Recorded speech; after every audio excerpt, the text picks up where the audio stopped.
Hello, everyone. And today we are going to learn with ease if you study with Aziz. And what that means is that you and I are going to learn genetics. And I'm not going to pretend, I'm not going to let you know that I know anything or everything about genetics. I don't. And as a matter of fact, you and I are going to learn genetics and prepare for the Regents exam together. You and I. Okay? I don't know anything about it. You know more than I do. You are preparing for it. I'm here only to facilitate and help you educate yourself through various tools and skills and critical thinking. Okay, ready? So I'm going to share a page of the Regents Prep exam here, and we are going to go over this together. So let's do it. There you go. All right. So right now on your screen, you see Unit 5 Genetics. I chose this particular moment or page out of this material because this is what I'm going to be teaching today to one of my students, and might as well, I guess, right? Remember, I don't know anything about this subject, so might as well go over this, review it, and prepare myself to teach this as well as help you teach yourself. All right, so let's go. Base your answers to questions 36 through 38 on the diagram below, which represents some biochemical reactions involved in a cellular process. Now, cellular process, right away, what are you thinking? What do you understand by cellular process? Does that mean you understand that there are cells, right, with membranes, but is this a cell or what is this? It's called nuclear membrane. What does that mean? Does that mean this is the cell, or I think it's the membrane of the nucleus of the cell, correct? Because there's a cytoplasm right here, which, as we know already, is the liquid basically within the cell. Now, everything is within the cell.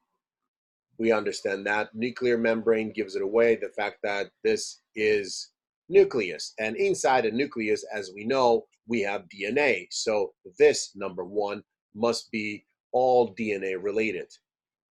Now, if this is DNA, then outside of nucleus, we have RNA, which is basically a copy of DNA. So before jumping any further, I would like to go ahead and read the first statement, number 36, and see if we can solve this. The molecule coded directly from DNA is represented by number, is it A1? Is it B? These numbers, or letters in that case, yeah, numbers are here. These are numbers. We have 1, 2, 3, 4, 5 numbers, right? So which represents the molecule coded directly from DNA, okay? Which one is DNA, basically? Is it number 3 amino acids right here, or is it number 4 right here? Which, by the way, looks like a ribosome, that machine slash device that churns out proteins, right? As we know. So let's think about it. I think this one is easy. It's definitely number 1. This is DNA. We talked about already, so we're just going to move on. I'm not going to stay on this for long. 37. What is an example of a molecule produced by this type of process? Okay, so this is some sort of process, correct? Let's follow the arrows. You have DNA being copied into M, or messenger RNA. Then it comes out of nuclear membrane, and then you have, let's see, amino acids being pulled in, right? And then you have this ribosome packing something, I wonder what this is, where you have a number of amino acids um, packed together, right?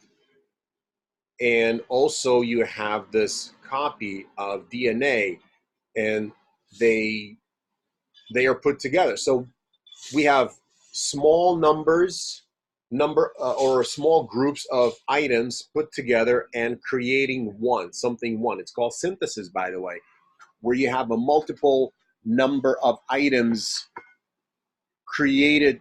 Well, when you use multiple numbers to create something that's one wholesome unit is called synthesis. So now you're creating proteins out of this combination of DNA, copy of DNA, which is RNA, and amino acids. Okay, so anyhow, we're going back and we're reading this sentence, and what do we see? What is an example out of these four of a molecule produced by this type of process? Well, like I said already, we are synthesizing protein with the help of this process. Do we have protein here? Yes, we do. Fatty acid? Nope. Glycogen? Nope. Glucose? No.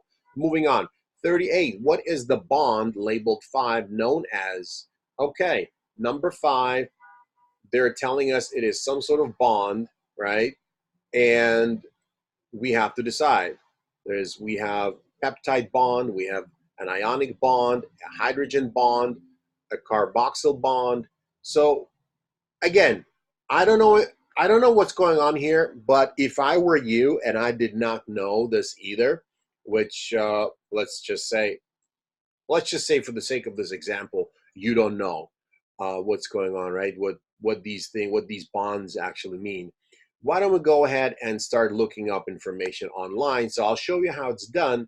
I'm sure you know how to type things on the internet, but what I want to really show you is how to teach yourself how to prepare for the Regents exam. So what I would do if I were you, I would just take this, copy this peptide bond, and then I would open up a browser, which I prepared right here for us. And over here, I'm going to, wait, you don't see the browser, do you? Wait a second. All right, so I'm going to copy and paste, okay, in my browser that I'm going to share with you right now. Let's see, there we go, sharing my browser. And we're going to search for a peptide bond, whatever that means, right? So let's see. It says a peptide bond is a chemical bond formed between two molecules when the carboxyl group of one molecule reacts with the amino group of the other molecule. Now, what is carboxyl? I would like to know that.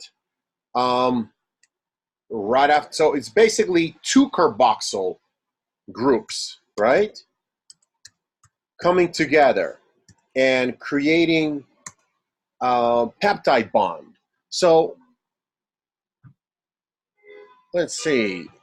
It says, well, first of all, it's trying to correct me, but I know I typed it right. So carboxylic. I don't know how to say that. So what is this? Carboxylic. How do you say carboxylic? Carboxylic, right? Definition. Let's go. And let's hear it. Carboxyl. Carboxyl. So carboxylic. No, carboxylic. Hold on. Carboxylic. I like to say carboxylic. Carboxylic acid. Carboxylic acid. So now we know for sure that it's called carboxylic acid, right? From here on, we're going to go back and see what carboxylic acid is. Any of a class of organic compounds. Now, what is organic? Remember, it's anything that contains carbon and hydrogen, right? So carboxylic acid turns out to be any of a class of organic compounds in which a carbon atom is bonded to an oxygen atom by a double bond, which is right here. So, and to a hydroxyl group by a single bond. So what this appears to be is, okay, carboxylic acid is something that has, well, I was going to say OH, but technically it's called hydroxyl group. So you have hydroxyl group connected to carbon by a single bond, and then you have carbon, right, bonded or connected, bonded to an oxygen atom by a double bond. This is called carboxylic acid. And then there's a fourth bond, links the carbon atom, links, did I just say links? Okay, I'm sorry. Then there's a fourth bond that links the carbon atom to a hydrogen atom or to some other univalent combining group. In this case, it's R. So it looks like a triangle shape that has hydroxyl on one side. It has univalent combining group, some other combining group, or hydrogen, and you have double bond to oxygen from carbon. So this is called carboxylic acid. Okay, I did not know this, so if you knew this, good for you, but I've learned something new. Okay, now I will remember this. Let's move on. Let's go back to our initial question here. Hold on, let me just, where is this? Regents exam prep, right there. All right, so we are back. Now, what is the bond labeled 5 known as? Is it carboxylic? Now, see, it says carboxyl. Carboxylic acid or carboxyl bond. Now, for a carboxyl bond, remember, we have to have hydroxyl group on the right side. Remember that? And then we have to have a double bond with oxygen. Well, carbon is bonded to oxygen with double bond. And then on the left-hand side, we had some other univalent element or hydrogen, okay? Univalent means one bond, single bond. So hydroxyl bond, is this hydroxyl bond? I don't really know, right? Because amino acids, if you break them down, they do have elements, chemical elements. So I don't really know if it is carboxyl bond. However, if you think about it, we are not breaking down amino acid here. We are actually, looks like combining them, right? There is a bond going on between amino acid groups or amino acids, two of them, groups of amino acids. Now,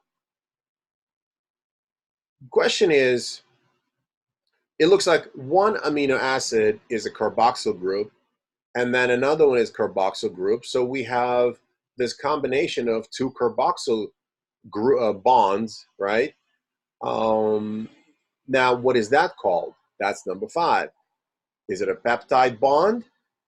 I think that's what I saw when I went to when I went online and typed peptide bond. It says a peptide bond is a chemical bond formed between two molecules when the carboxyl group of one molecule reacts with the amino group of the other molecule, releasing a molecule of water, H2O. This is a dehydration synthesis reaction, also known as a condensation reaction, and usually occurs between amino acids.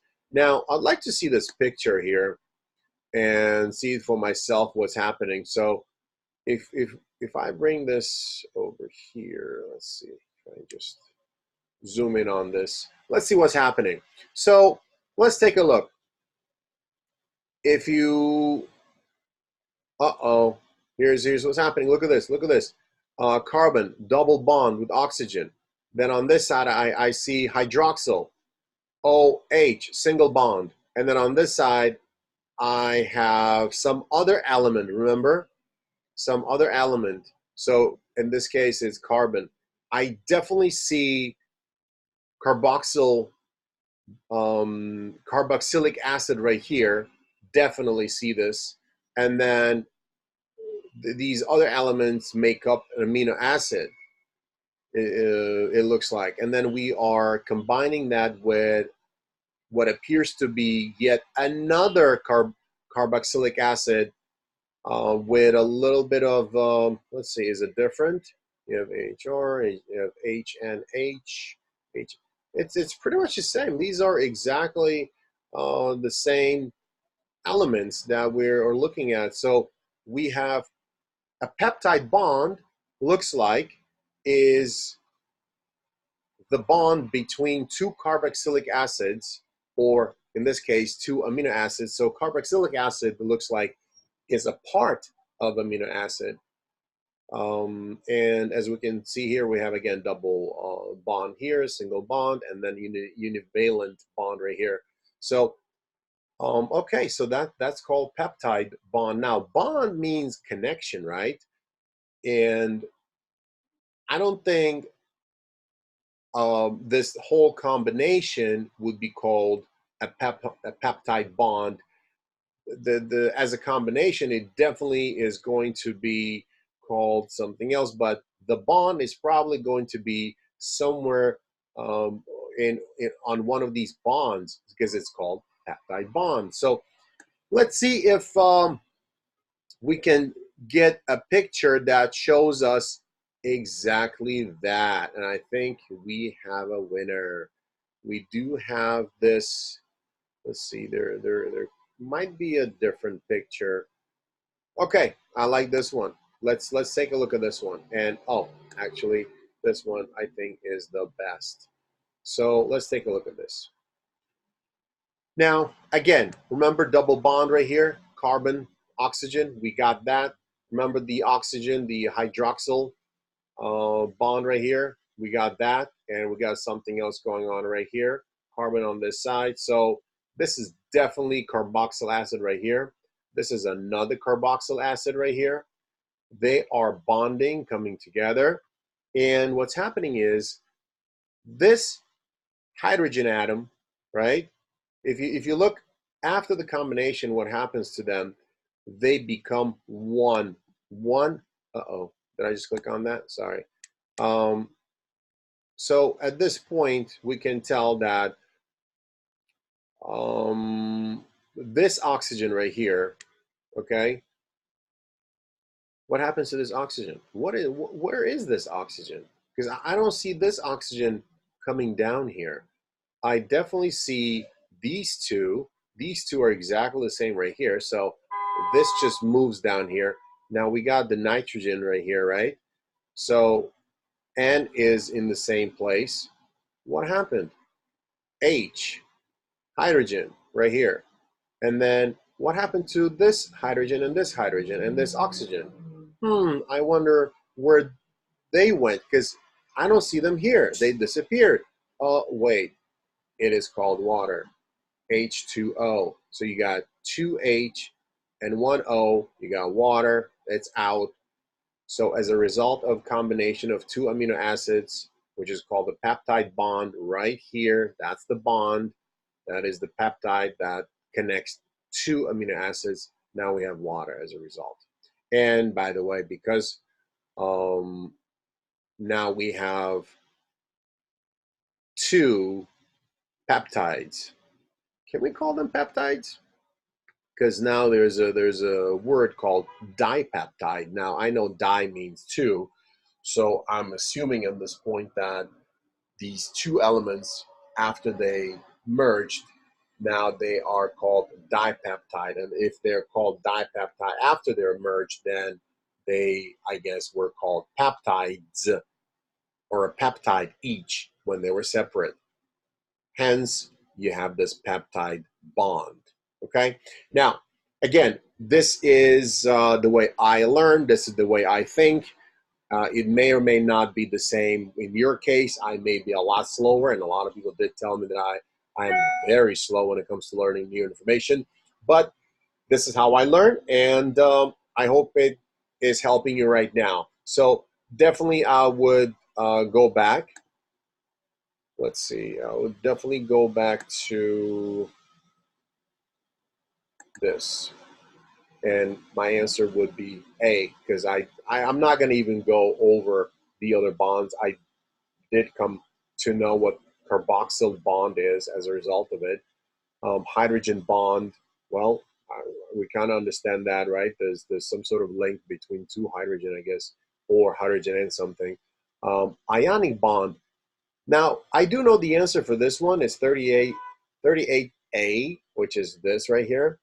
But I definitely don't know what ionic bond is, and I'd like to find out.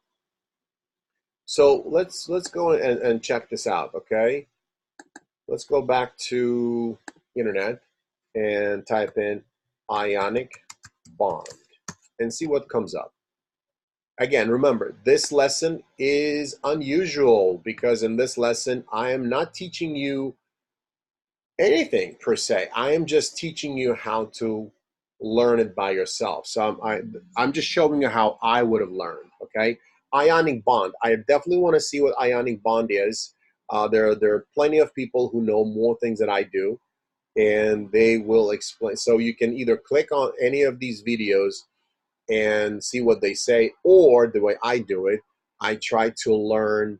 I guess the hard way, and I try to research information. I try to read up on that, and only after that I go back to these videos and then literally enjoy the explanation, because without doing the homework on your own, it's really hard to accept what they're going to be telling you, because you kind of have to have some sort of prerequisite, some sort of ground work or fundamentals set up before you can allow someone else start building on that site of yours, metaphorically speaking, of course. All right, so ionic bonding. Ionic bonding is a type of chemical bonding that involves the electrostatic attraction between oppositely charged ions. Okay. Oh, okay. Something is coming back to me now, because I do remember that if I remove an electron from um, from within the element, right, I am left with a proton. Now, because protons are positively charged, I think that is what is happening here, and that's why you call them ions, because these are positively charged particles, right? So, but it just means they don't have electrons. Attraction between oppositely charged ions. So now it means that there is negatively charged ions as well as positively charged ions. How can you get a negatively charged ion? I think if you have more electrons than protons, you'll have a negatively charged ion. If you have, if the number of protons is higher than the number of electrons, you'll have a positively charged ion. That would be my explanation. Okay, so ionic bonding, again, is a type of chemical bonding that involves the electrostatic attraction between oppositely charged ions and is the primary interaction occurring in ionic compounds. Okay, primary means, well, primary, right? It is one of the main bonds along with covalent bond and metallic bonding. So, okay, so ionic bonding basically, again, now it just means plus attracts minus, minus attracts plus. You have some sort of magnetic bond going on. It doesn't say magnetic, so we'll stick to electrostatic, but that's what it looks like to me. ionic bonding. Now, if we go back to, let's see, if we go back to our course, prep course, we definitely don't see right here number 5. There is nothing going on such as plus or minus. It's so basically option C, 38C would be irrelevant at this point, okay? And we're going to go with A. A is definitely the right answer. So that is how I learned. That is how I would have learned. But I already studied this, I guess, right now, so I know this. This is really interesting. I would like you to go ahead and try number 39 by yourself. See if you can come up with the right answer. I'll give you 10 seconds. A sequence of 3 nitrogenous bases in a messenger RNA molecule is known as. While you're thinking about that, I'm going to go actually and check out the pronunciation of nitrogenous. Is it not nitrogenous or nitrogenous? I don't know. Let's see if I can look up this way. Oh, I can. This is awesome. Now it does give me a transcription. It doesn't. Okay, there we go. I like this one, the British transcription. Nitrogenous. I like that. Very nice. A sequence of 3 nitrogenous bases in a messenger RNA molecule is known as a sequence of 3 nitrogenous bases. What is a nitrogenous base? You may know the answer, but I'd like to actually learn this. So I'm going to go back to the internet and type in nitrogenous base. A set of 5 nitrogenous bases is used in the construction of nucleotides, which in turn build up nucleic acids like DNA and RNA. Okay, these nitrogenous bases are adenine, uracil, guanine, thymine, and cytosine. So these are all so-called letters, right, that we use when determining DNA and RNA. We know that. Well, I know that. That's good. Now, a set of 5 nitrogenous bases. Okay, so there are 5 and they're called nitrogenous. Is used in the construction of nucleotides. Nucleotides. What are nucleotides? I'd like to know that. I have no clue. So let's see.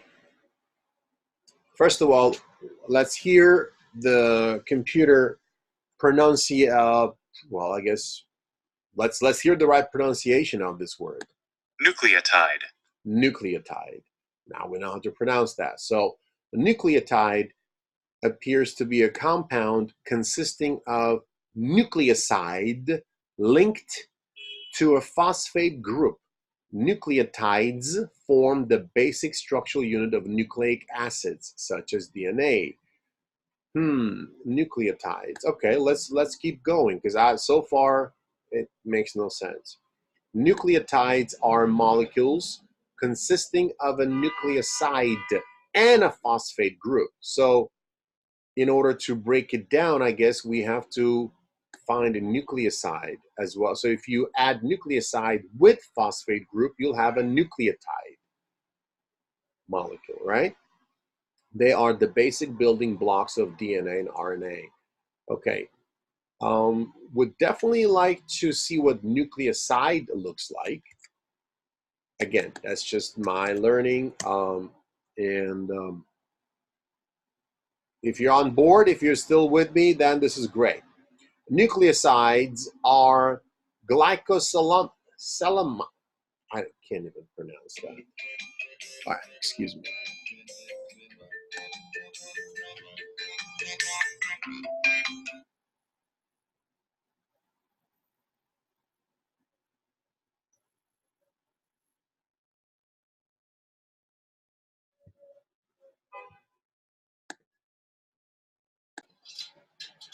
All right, so let's go back to, let's see, let's go back to this nucleoside, okay? A compound, um, adenosine or cytidine. So nucleoside is a compound, which means it also is made up of other things, right?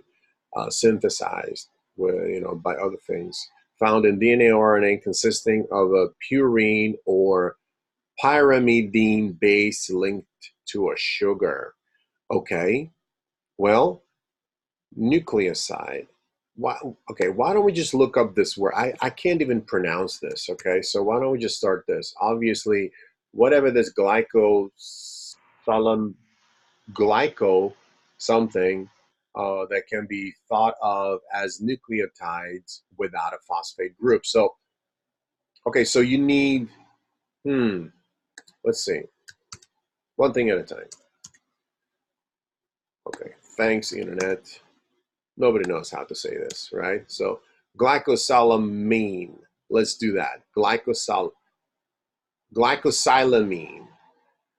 I like that. I like how it sounds. Glycosylamine.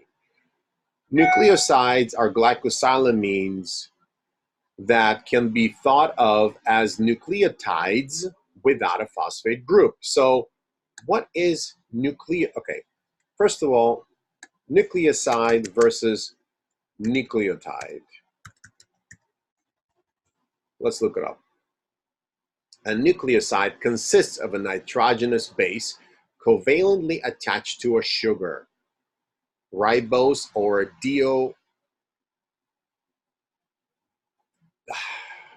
why do they come up with these very, very hard to pronounce words? All right, let me just get, all right, let's see, another tab and see how to say it. Okay, how do you say this word? Nobody knows. Okay, well, we have to come up with this. Uh, deoxy, there you go, deoxyribose. Can you say that? Deoxyribose? Okay, so ribose or deoxyribose. A nucleoside consists of a nitrogenous base covalently attached to a sugar, but without the phosphate group. Okay. A nucleotide consists of a nitrogenous base, a sugar, and 1, 2, 3 phosphate groups. 1, 2, 3. Oh, okay. So it's starting to make sense now. A nucleotide has the phosphate group. Nucleoside does not have the phosphate group, but other than that, it appears to me they are exactly the same. So phosphate group has tide, no phosphate has side. How do I remember this? Nucleoside. It's just, I guess it's one side, right? And nucleotide has the phosphate group. Okay, let's just stick to that. Now, what is this phosphate group? Okay, I'd like to know what phosphate group is. Phosphate group is just a phosphorus atom. Whoever wrote this, they think I know everything. It's just a phosphorus atom bound to 4 oxygen atoms. Okay, so you got phosphorus atom right here, and then you have 4 oxygen atoms, right? But it has many important roles. Along with sugars and bases, it makes up nucleic acids like DNA and RNA. So DNA and RNA are nucleic acids. They're not amino acids, they're nucleic acids. Why? Because they're probably made in the nucleus. As part of energy carriers like ATP, it provides energy from moving our muscles. So phosphate group, okay, there you go. Let's go back. Remember, nucleoside is a nitrogenous base, and it's attached to a sugar, right? But without the phosphate group, which is basically, again, what is a phosphate group? It's P with O's around it. That's a phosphate group, right? So let's go back. Nucleotide has that P with O around it, O's around it, and it has nitrogenous base and sugar. So, okay, so now we know what the difference is between nucleoside and nucleotide. Now we can go back to our regions and see what's happening here. A sequence of 3 nitrogenous bases. So now we know nitrogenous bases, right? They are what? A, T, U, C, G. There are 5 in a messenger RNA. Oh, messenger RNA. Stop. Messenger RNA will not have T. It will have U instead. So, but then a sequence of 3 nitrogenous bases in the messenger RNA, any of the 4, I guess, that RNA has, is known as what? Codon. What is a codon? Let's go and find out. Let's just command and copy this, command and C on Mac, and go to internet. So what's happening? What is a codon? Codon is a sequence of 3 nucleotides. Ha! Nucleotides, I like that. Nucleotide is something that has phosphate group, right?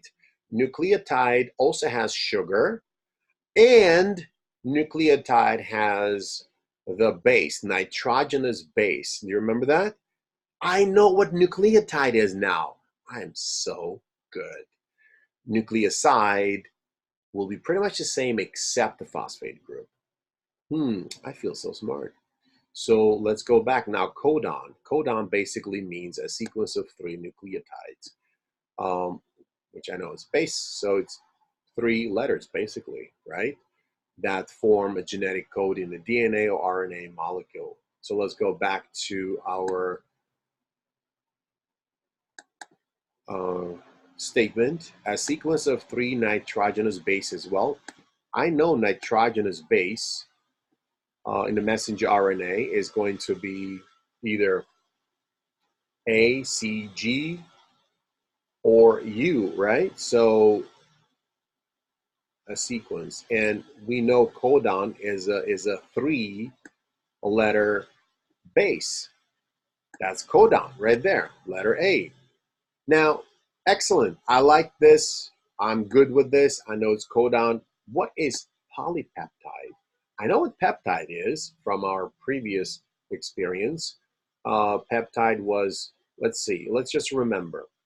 Peptide had, let me see if I can actually draw here. I think I can. So let's see. You got, all right, what's my color here? Let me get some blue. All right, so we have carbon, correct? I remember this. There was oxygen. Carboxyl acid. Carboxyl acid. That's what we're going to be doing right now. So there's a single one, and there is going to be hydroxyl, right? And for that, we're going to write H. And then here we had, as it appeared to me, whatever. It could be any other element or hydrogen, correct? So this is basically a peptide.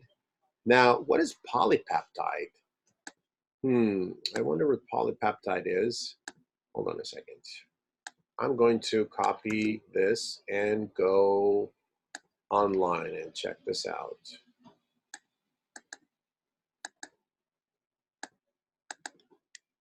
Okay, polypeptide.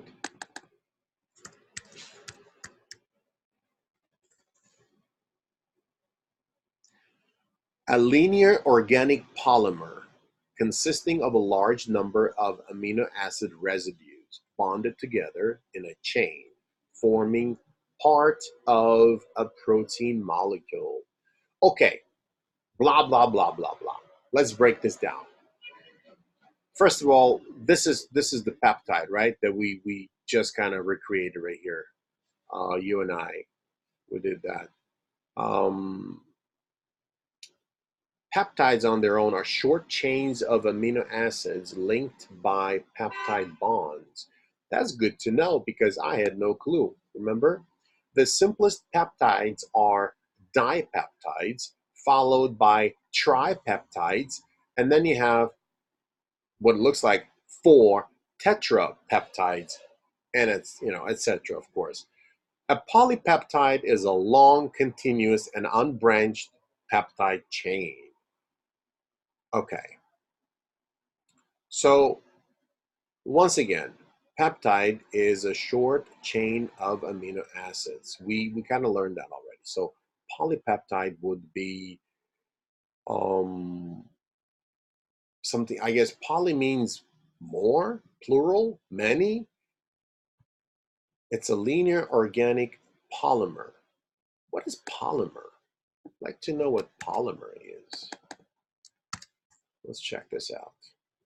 Polymer is a substance that has a molecular structure consisting chiefly or entirely of a large number of similar units bonded together. Many synthetic organic materials used as plastics and resins. Okay, that's a polymer. Wow. A polymer is a large molecule or macromolecule composed of many repeated subunits. Due to their broad range of properties, both synthetic and natural polymers, synthetic means, I guess, unnatural, artificial, play essential and ubiquitous. Okay, I don't know how to say this. And my computer is low on battery. Hold on a second. Let me just find my charger.